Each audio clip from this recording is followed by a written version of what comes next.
নমস্কার, হরে কৃষ্ণ, রাধে রাধে। সকল ভক্তগণকে আমার কৃষ্ণ মহিমা শ্রী শ্রী রাধা মদন গোপাল জিও চ্যানেলে স্বাগত জানাই।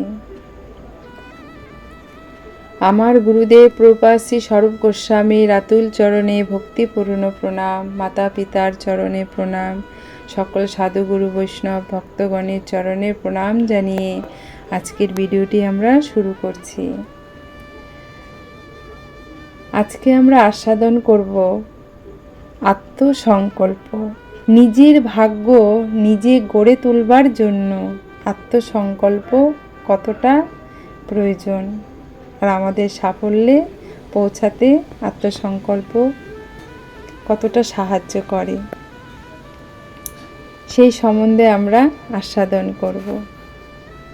আমরা যদি ধীর চিত্ত ও দৃঢ় সংকল্প, কেবল আমরাই সাফল্যর মুখ দেখতে পারব, এই রকম একটা আত্মসংকল্প আমরা যদি করতে পারি, দৃঢ়ভাবে করতে পারি যে আমি পারব, সেটাই আত্মসংকল্প।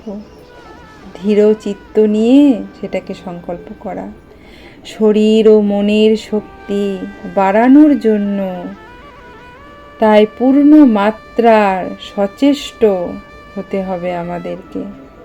সকল বাধা বিপত্তি ব্যর্থতা যাই আসুক, আমরা আমাদের ধৈর্য উৎসাহ অধ্যবসায় সঙ্গে আমরা কাজ করে এগিয়ে যাব।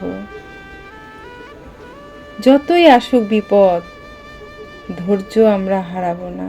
ধৈর্য মানুষের জীবনের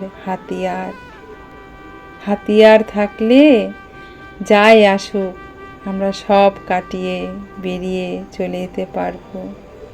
আর অধ্যবসায় যেন আমরা না ভুলি, আমরা সব সময় যেন অধ্যবসায়ের সাথে কাজ করে যাই, এটাই হচ্ছে আত্মসংকল্প।